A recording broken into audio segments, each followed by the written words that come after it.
She was called a scammer, humiliated at the counter, and told to leave, until the bank's own big screen revealed her son was one of their most celebrated clients. Helen Bradford had always believed in carrying herself with quiet grace. It was how she was raised, and how she chose to live, even at 62. With her blouse neatly pressed, modest gold earrings in her ears, and her natural hair pinned with care, there was something undeniably dignified about her presence. That morning, she wore her soft lavender church dress, the one she usually reserved for Sundays, but today felt important. In her purse, she clutched a crisp envelope. Her son, Anthony, had mailed her a check, $9,800. Just something to help out, he'd said. Her water heater had gone out last week. She hadn't even asked, just mentioned it in passing during one of their calls. By the time they hung up, he was already asking for her address. Helen never liked asking for help, but Anthony had a way of reminding her. This wasn't charity. It was gratitude. The bank was just a short drive from her home in Bevo Mill, a neighborhood in St. Louis. She'd been coming to that same branch for years, back when it was just a small credit union. Same brick walls, same faded green carpet. But now, more screens, fewer familiar faces. She stepped up to the counter and waited patiently. 2 tellers were on duty, one busy with an older gentleman, the other a young woman with sleek hair and long acrylic nails, tapping on her screen like she was bored to be there. Helen smiled warmly. "Hi there. I just need to deposit this check." She pulled the envelope from her purse, carefully removed the check, and slid it across the counter. The teller glanced down, then paused. Her eyes narrowed slightly.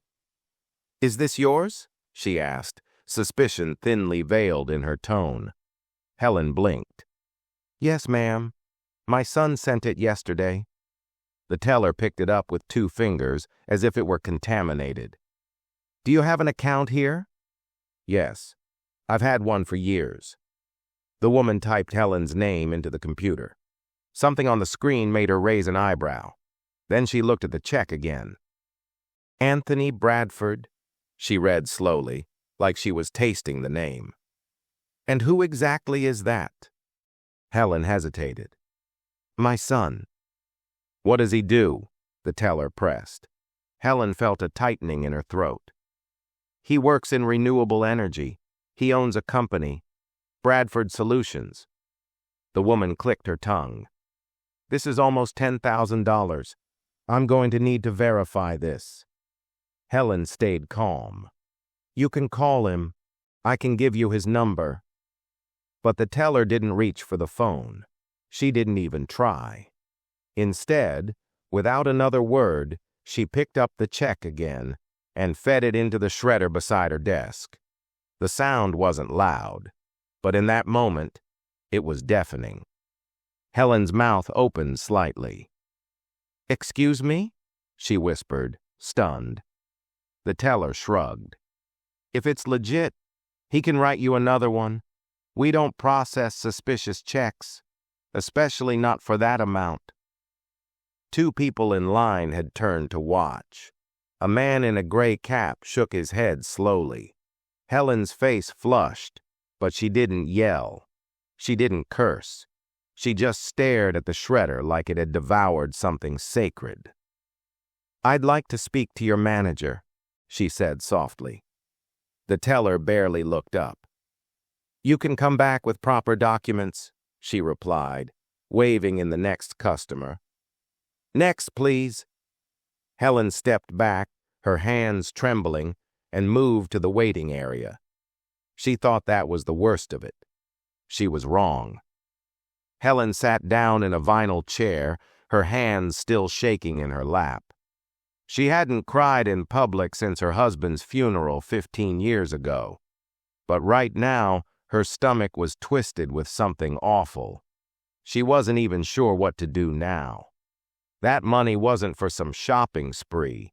It was for a new water heater, a couple of doctor copays, and maybe a small cushion in case something else broke down. She didn't live large, never had. Same two-bedroom bungalow since 1989. Her car was old, but reliable. She'd always taken care of what she had. But sitting in that chair, she felt discarded. What hit her hardest wasn't the check being shredded. It was the way that young woman looked at her. Like she was a fraud. Like she didn't belong. Like someone like her couldn't possibly be connected to someone successful. And that smug tone. Proper documentation. Proper. Helen had been proper her entire life. At the counter, the line moved. The teller, Danielle according to her nameplate, laughed at something a customer said. Just minutes ago, that same mouth had treated Helen like trash. Eventually, a manager came out. Slim navy suit, shiny shoes, mid-40s. He looked at Helen from across the room, leaned over Danielle's desk, whispered something, and glanced back again. But he never approached her. He just nodded and disappeared into an office behind the counter. Helen tightened her grip on her purse. "Mom?" A small voice startled her. Not Anthony, not even someone she knew. A little girl had walked up with her mother. The girl smiled and waved. The mother gently pulled her back, whispering, "Don't bother her, baby." Helen gave a faint smile. It reminded her of all those cold mornings at her son's soccer practice. Bleachers, coffee in styrofoam cups, and cheering until her voice cracked. She looked around for anything to distract her, and that's when she saw it. A digital monitor near the bank's entrance, cycling through community slides. Usually she didn't bother looking, but this time one image made her heart stop. There he was, Anthony Bradford, her Anthony, in a charcoal suit, standing at a podium. The caption read, "Bradford Solutions CEO Anthony Bradford speaks at the Gateway Economic Inclusion Summit, presented by First Guardian Bank." Helen sat up straighter, blinked. It was still there. Another slide followed. Anthony shaking hands with the mayor. Then another, his company's logo above the bank's. A partnership. Two people near the front noticed. A woman gasped softly. "Wait, is that the guy on the check?" she whispered. A man next to her nodded. "That's him."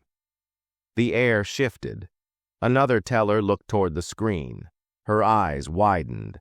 And then, Stephen Greer, the same manager who hadn't spoken earlier, came rushing out from his office. "Mrs. Bradford?" he asked, approaching quickly. Helen looked up slowly. "Yes? I think there's been a terrible mistake," he said, voice suddenly low and urgent. "Could we speak in my office?" From behind the counter, Danielle's face had gone pale. Her hands hovered awkwardly over her keyboard. The manager was sweating now, like the monitor had just reminded him who he had ignored. Helen stood slowly. Her legs were still shaking, but her back was straight. "I asked to speak to a manager 30 minutes ago," she said, not loud, but just loud enough. Greer winced. "Yes, ma'am. I truly apologize. Please, come with me." But it wasn't just about her anymore. What they dismissed as a scam had just become undeniable truth. Why did I walk away feeling like a beggar? That question echoed in the voice of Iraq War veteran Troy Nivens as he stood before a town hall crowd gathered inside a church on Arsenal Street. "The money I saved fighting for this country," he said, "wasn't enough for them to trust me with a basic business account. My mistake? Thinking I could walk in without a suit and still be treated fairly? It wasn't the number of stories being shared. It was the familiarity of them. assumptions, doubt, dismissal, polite condescension dressed up as protocol, unspoken accusations passed off as routine procedure. What connected them wasn't just race. It was the quiet arrogance of institutions deciding who deserves respect and who doesn't. At the church, someone asked if Helen Bradford would be speaking. Anthony shook his head gently. "She doesn't want the spotlight," he said. "She just wants better treatment for the next person who walks in with a check and a smile." He didn't need to elaborate. A community organizer named Paula Red stood next. "This isn't just about Helen Bradford," she said. "It's about the woman behind her in line, the teenager opening his first savings account, the elderly man who feels ashamed asking for help." The room grew still. Then came a single clap, then another, and soon a standing ovation.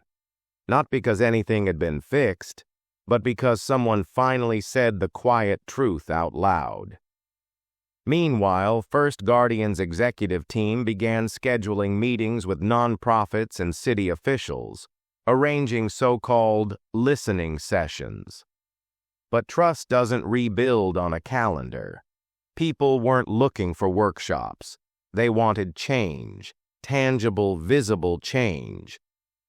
That weekend, Anthony received an email from a high school teacher in Kansas City. "I used your story in my civics class. One student asked, 'What if her son wasn't famous?' That question stayed with me. Thank you for making us ask it." Anthony read the message twice. Later that night, he sat across from Helen at the dining table. She was folding laundry. The muted news flickered in the background. "Did you ever think something like this would happen?" he asked. Helen gave a small shrug. "Not like this, but I always knew my day would come." Anthony tilted his head. "What do you mean?" "Every person who gets stepped on quietly," she said, "wonders if anyone will ever notice. That was my day. I just didn't expect it to be about a check." Outside, a neighbor waved. Helen waved back.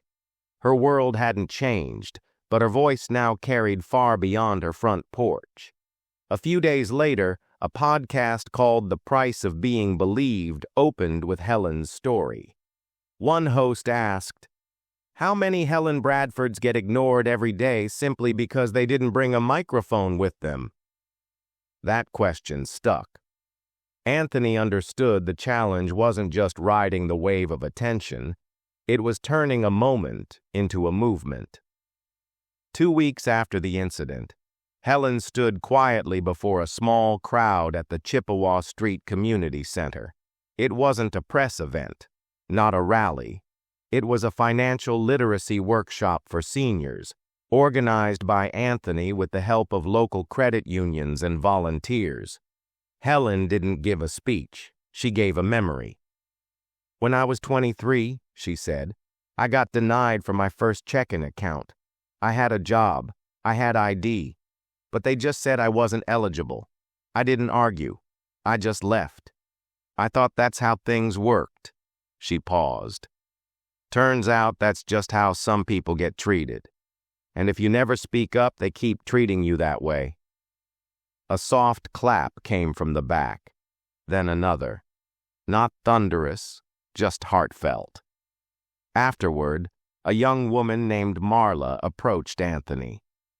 "I brought my grandma today," she said. "She's never trusted banks, keeps her money in an envelope, but after hearing your mom, she's thinking about giving it another try." Anthony nodded. "That's all we're trying to do. Restore a little faith." Helen never set out to be a face for change, but she carried it with quiet strength.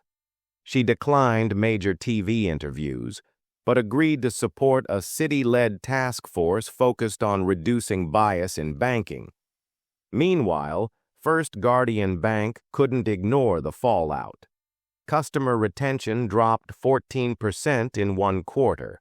The Bingham Avenue branch saw a surge in account closures.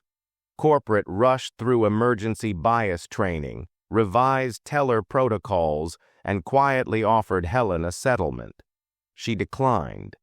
Instead, Anthony and Helen used their own resources to start something new, the Bradford Fund. Its mission was simple: provide financial education, small grants, and support to seniors unfairly treated by institutions. Not flashy, just necessary. They opened the office above a barbershop. 2 rooms, a printer, a coffee pot. But word spread quickly. In 6 months, the Bradford Fund helped 80-plus people open accounts with trusted community banks, trained 50 bank staff on dignity-first customer service, funded a hotline for elder financial abuse. Helen worked there twice a week, folding letters, greeting visitors, no title, just presence. "You don't have to fight loud," she told volunteers. "You just have to be right." Anthony kept leading his clean energy company, but carved out every Thursday for the foundation. He spoke at schools, churches, and business groups, not just about what happened, but why it keeps happening. He always ended the same way. "My mom didn't ask to be treated special. She asked to be treated normal, and that says everything." The bank never fully repaired its name in the city, but that wasn't Helen's concern anymore. She had letters to fold, a garden to tend, and sometimes a young person to remind that they mattered, because what started with a single check, shredded in a moment of judgment, grew into something bigger, a reason to speak, to listen, and to act. Sometimes change doesn't begin with protest or power. Sometimes it starts at a teller window, in a cold waiting chair, or across from someone who simply expects to be seen. So if you've ever felt dismissed, ignored, or made small in a room where you deserved dignity, remember Helen. Remember her grace, her strength, her quiet power, and don't let the moment pass in silence. If this story moved you, take a second to subscribe, not just for the channel, but to keep stories like Helen's alive. Stories that matter. Stories that just might be your own.